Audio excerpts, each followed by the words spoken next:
அன்புள்ள சகோதர சகோதரிகளே, உங்களுக்கு ஒரு நற்செய்தி.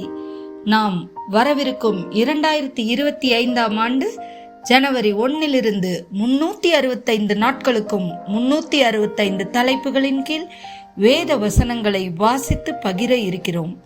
நீங்கள் இதை அனுதினமும் கேட்டு தியானித்து ஆசீர்வாதத்தை பெற்றுக்கொள்ளுமாறு கேட்டுக்கொள்கிறோம். அது மட்டுமல்ல, இதை சப்ஸ்கிரைப் செய்து உங்கள் நண்பர்களிடமும் பகிர்ந்து கொள்ளுமாறு அன்புடன் கேட்டுக்கொள்கிறோம். நன்றி.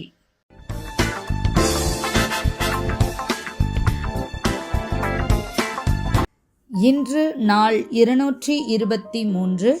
தலைப்பு கருணை. சங்கீதம் 103:8. கர்த்தர் உருக்கமும் இரக்கமும் நீடிய சாந்தமும் மிகுந்த கிருபையும் உள்ளவர். புலம்பல் 3:22-23.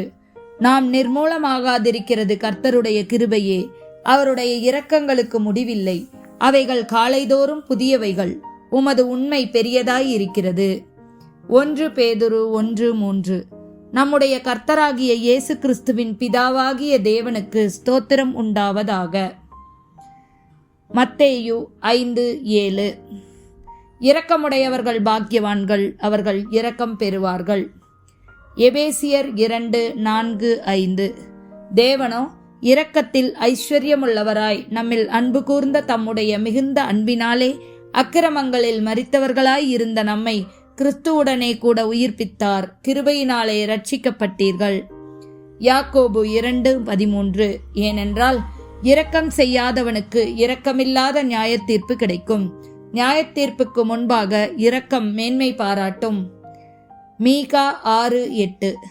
மனுஷனே, நன்மை இன்னதென்று அவர் உனக்கு அறிவித்திருக்கிறார். நியாயம் செய்து இரக்கத்தை சிநேகித்து உன் தேவனுக்கு முன்பாக மனத்தாழ்மையாய் நடப்பதை அல்லாமல் வேறே எண்ணத்தை கர்த்தர் உன்னிடத்தில் கேட்கிறார். எபிரேயர் 4:16.